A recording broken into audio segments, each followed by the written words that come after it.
Alors, ce sont les entreprises elles-mêmes qui peuvent nous appeler. Alors, ça peut être un dirigeant, un cadre, un représentant du personnel, une DRH, un salarié, hein, et qui nous dit, bah voilà, j'ai un problème à tel endroit, ou alors j'aimerais bien réfléchir sur tel sujet, sur mes conditions de travail. Donc ensuite, nous, on va aller voir, on va demander à rencontrer le dirigeant, forcément, et puis on va travailler avec les 4 familles d'acteurs, hein, ce qu'on appelle, nous, les 4 familles d'acteurs, donc direction, encadrement, salariés, représentants du personnel, pour essayer de faire un peu un état des lieux de ce qui marche bien, de ce qui marche moins bien, et puis derrière, de proposer des améliorations. Vous êtes bien reçu ou vous êtes mal vécu? Non, là où on va, on est bien reçu, puisque c'est une démarche Oui, volontaire de mais il y a des fois l'entreprise. des endroits où vous devriez aller et vous n'allez pas. Voilà, alors après, il y a des endroits où on n'ira jamais parce que vraiment, c'est pas du tout dans la culture de l'entreprise et puis il y a des choses trop difficiles à traiter et c'est pas nous. Quand on fait appel à nous, c'est qu'il y a à minima une volonté de faire quelque chose. Alors, Quand vous entendez parler de burn-out, pour vous, c'est une tarte à la crème? pas du tout. Alors il y en a d'autres qui ont dit que c'était un effet de mode. Pas du tout, c'est pas une tarte à la crème, c'est une conséquence des évolutions du travail contemporain. C'est-à-dire qu'on a augmenté les exigences, alors qu'elles soient de qualité, de quantité, de délai, tout ça dans un monde très très complexe.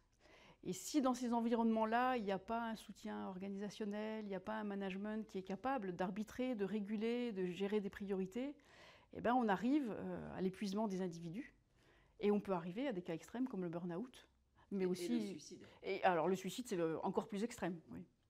C'est pas une tarte à la crème du tout.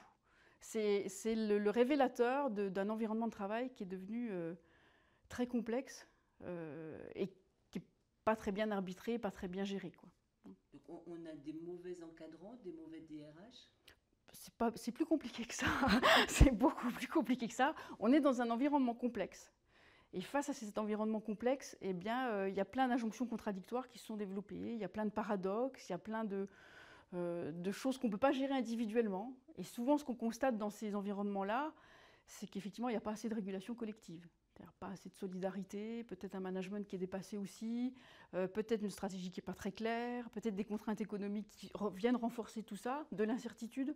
De l'isolement? De l'isolement, souvent de l'isolement aussi. Et du coup, bah, quand les individus se retrouvent tout seuls à gérer tout ça, eh ben, ils s'usent.